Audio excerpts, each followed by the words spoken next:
اعوذ باللہ من الشیطان الرجیم بسم اللہ الرحمن الرحیم۔ برف پوش پہاڑوں سے آنے والے مردان خدا کا تذکرہ از عبدالسمیع خان، جامعہ احمدیہ کینیڈا۔ روزنامہ الفضل انٹرنیشنل، ہفتہ 14 اکتوبر 2023۔ اگر تمہیں برف پر سے گھسٹ کر بھی جانا پڑے تو امام مہدی کو جا کر میرا سلام کہنا۔ حضرت رسول کریم صلی اللہ علیہ وسلم نے موعود مسیح و مہدی کی بیعت کی تاکید کرتے ہوئے فرمایا، فَبَایِعُوهُ وَلَوْ حَبًّا عَلَى الثَّلْجِ، مستدرک حاکم کتاب الفتن۔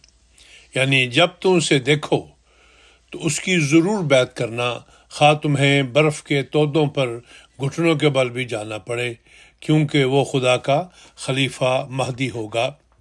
اس حدیث میں برف کے تودوں سے مراد مشکلات اور مصائب اور روکیں ہیں جو آغاز سے حائل ہیں، مگر عشاق ان ساری دیواروں کو پھلانگتے ہوئے آتے رہے اور آ رہے ہیں، مگر ان میں سے بعض ایسے جواں مرد بھی تھے جن کے رستہ میں واقعتاً برف کے پہاڑ حائل تھے، مگر وہ ان سے بھی اونچی چھلانگ لگاتے ہوئے حاضر خدمت ہو گئے۔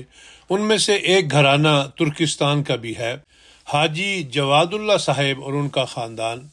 ترکستان کے علاقہ میں مجاہد تحریک جدید محمد رفیع خان صاحب کی تبلیغ سے 1938 میں احمدیت کا بیج بویا گیا، اور سب سے پہلے کاشغر کے ایک نوجوان حاجی جنود اللہ صاحب حلقہ بگوش احمدیت ہوئے، جو اپنے وطن سے چل کر چینی ترکستان اور کشمیر کے برفانی اور دشوار گزار کوہستانی علاقے طے کرتے ہوئے ستمبر 1938 میں وارد قادیان ہوئے اور حضرت خلیفۃ المسیح ثانی کے دست مبارک پر بیعت کر کے احمدیت میں داخل ہونے کا شرف حاصل کیا۔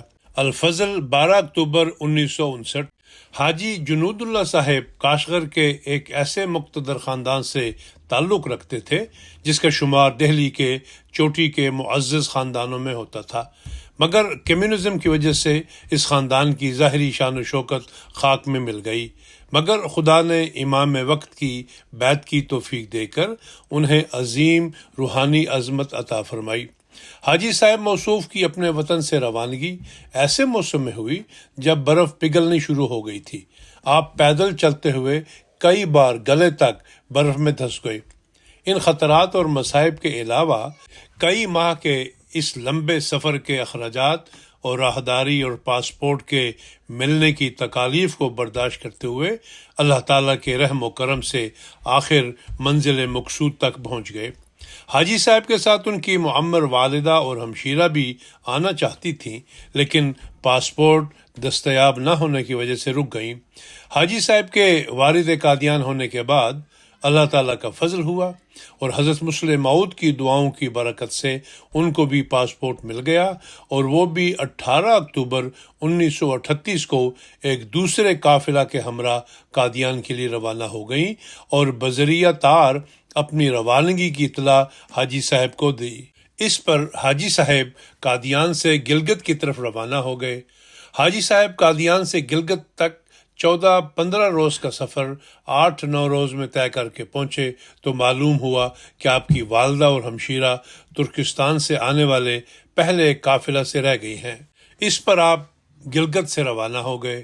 تیسری منزل طے کر رہے تھے کہ راستہ میں آپ کو وہ دوسرا قافلہ ملا جس میں آپ کی والدہ اور ہمشیرہ سفر کر رہی تھی۔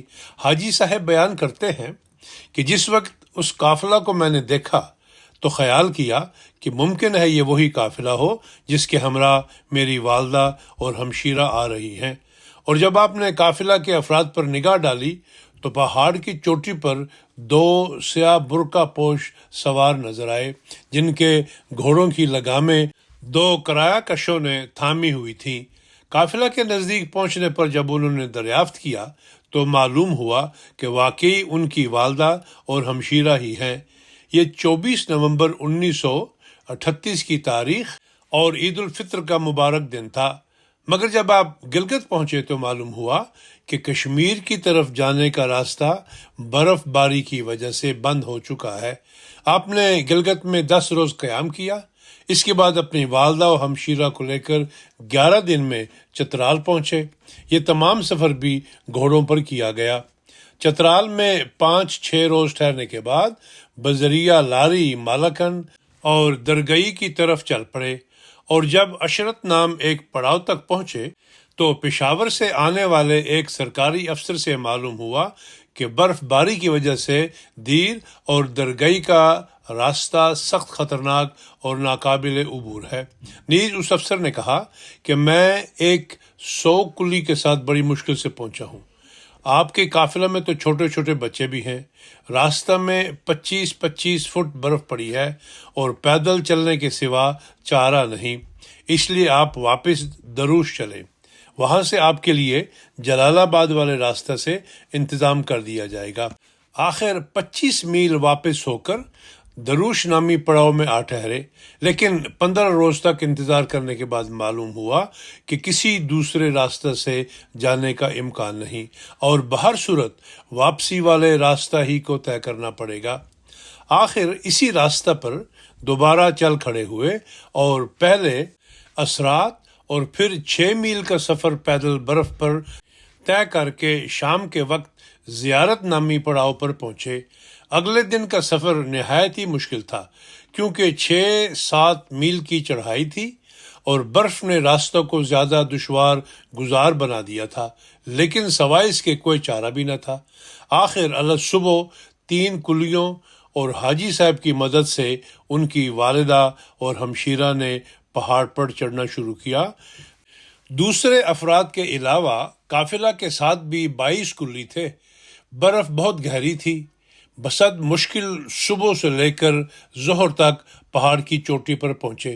راستہ میں حاجی صاحب کی والدہ کئی دفعہ برف سے پھسل کر گر پڑی، ان کی ہمشیرہ بھی اور خود حاجی صاحب بھی گرے، لیکن اس خطرہ کے پیش نظر کہ کہیں موسم زیادہ خراب نہ ہو جائے اور مزید برف باری نہ شروع ہو جائے، یہ مسافت طے کی۔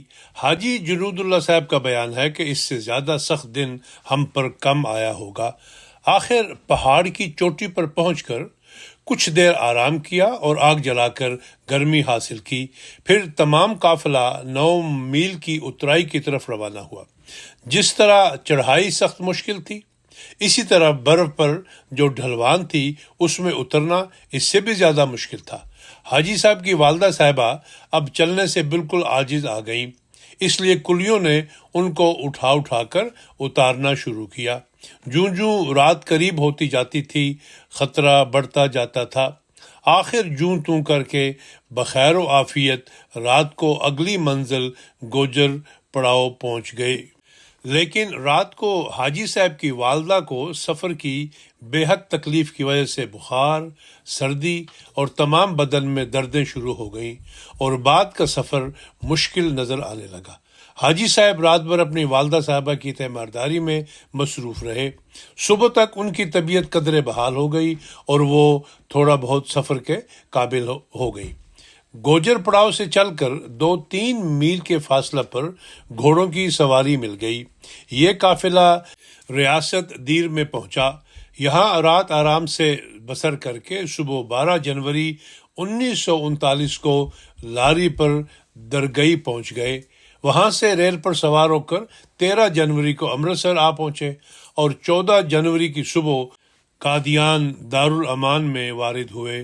الفضل 28 فروری 1939۔ اس کے بعد 27 ستمبر 1939 کو حاجی صاحب کے بڑے بھائی حکیم سید آل احمد صاحب اور حکیم صاحب کے بیٹے امان اللہ خان صاحب بھی انہی دشوار گزار راستوں سے گزرتے ہوئے قادیان آ پہنچے اور حضرت خلیفۃ المسیح ثانی کے دست مبارک پر بیعت کر لی، اور پھر یہ خاندان قادیان میں ہی رہائش پذیر ہو گیا، مگر 1947 کے فسادات میں اسے دوسرے احمدیوں کے ساتھ ہی پاکستان میں پناہ گزین ہونا پڑا۔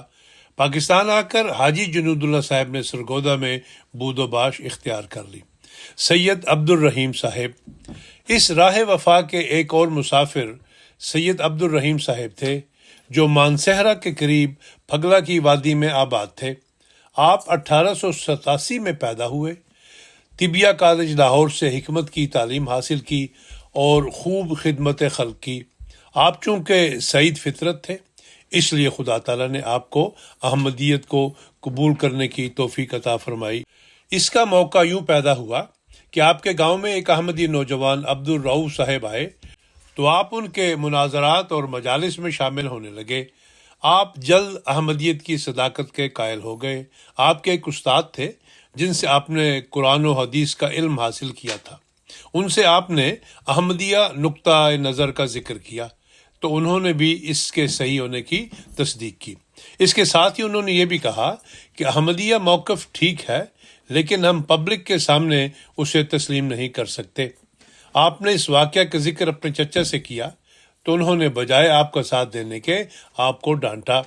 چونکہ صداقت آپ کے دل میں گھر کر چکی تھی، اس لیے اگلے دن باوجود برف باری ہونے کے آپ مانسہرہ سے پیدل گئے۔ آپ نے برف کی پرواہ نہ کی، کیونکہ سیدنا حضرت صلی اللہ علیہ وسلم کا ارشاد ان کو یاد تھا کہ اگر تمہیں برف پر سے گھسٹ کر بھی جانا پڑے تو امام مہدی کو جا کر میرا سلام کہنا۔ صوبہ سرحد میں احمدیت کا نفوذ، صفحہ نمبر 97۔ آپ نے عملی طور پر اس حکم کی تعمیل کی اور بیعت کر لی۔ ان جیسے اور بھی بہت سے خوش نصیب ہوں گے جن کے دل خراش واقعات ہم تک نہیں پہنچے، مگر کائنات کا خدا انہیں جانتا ہے۔ یہ وہ مردان خدا ہیں جن پر آسمان بھی رشک کرتا ہے اور ان پر برکتیں اور رحمتیں بھیجتا رہتا ہے، اور زمین بھی ان کو قدر کی نگاہ سے دیکھتی ہے۔